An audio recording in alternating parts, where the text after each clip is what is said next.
খুলনা প্রকৌশল ও প্রযুক্তি বিশ্ববিদ্যালয় কুয়েটের বর্তমান প্রশাসনিক শূন্যতা দ্রুত পূরণপূর্বক বেতন ভাতাদি সহ এবং বিদ্যমান সকল অচল অবস্থা নিরসনের দাবিতে কুয়েট অফিসার্স অ্যাসোসিয়েশন কর্মকর্তা ও কর্মচারী সমিতির উদ্যোগে 1 জুন বেলা 12:30টার দিকে কুয়েট দুর্বার বাংলার সামনে এক মানববন্ধন কর্মসূচি পালিত হয়। মানববন্ধন কর্মসূচিতে সভাপতিত্ব করেন অফিসার্স অ্যাসোসিয়েশনের সভাপতি মোহাম্মদ মইনুল হক।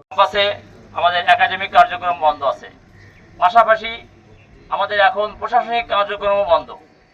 প্রশাসনিক কার্যক্রম বন্ধ হওয়ার কারণে একদিকে প্রশাসনিক এবং একাডেমিক কার্যক্রম বন্ধ হওয়ার কারণে এই বিশ্ববিদ্যালয়ের দীর্ঘদিনের যে ঐতিহ্য, যে সুনাম, সেটা দারুণভাবে ব্যাহত হচ্ছে, সুনাম ক্ষুণ্ণ হচ্ছে। এরকম একটা সুনামধন্য প্রতিষ্ঠানের সুনাম ক্ষুণ্ণ হোক, এটা আপনার দেশবাসী বিশ্ববাসী কেউ চায় না, কিন্তু কেন হচ্ছে সেটার জন্য আমি প্রধান উপদেষ্টা মহোদয়ের সদয় দৃষ্টি আকর্ষণ করি। স্যার, আপনি একটু দেখেন কেন কুয়েটে এরকম হচ্ছে, এই বিষয়ে যে আপনার সরাসরি হস্তক্ষেপ কামনা করি। এবং পাশাপাশি আমি শিক্ষা উপদেষ্টা মহোদয়কে অনুরোধ জানাবো, আবেদন জানাবো, স্যার আপনি ওই বিষয়টি ইফেক্টিভলি দেখে যে সলিউশন করে দেন।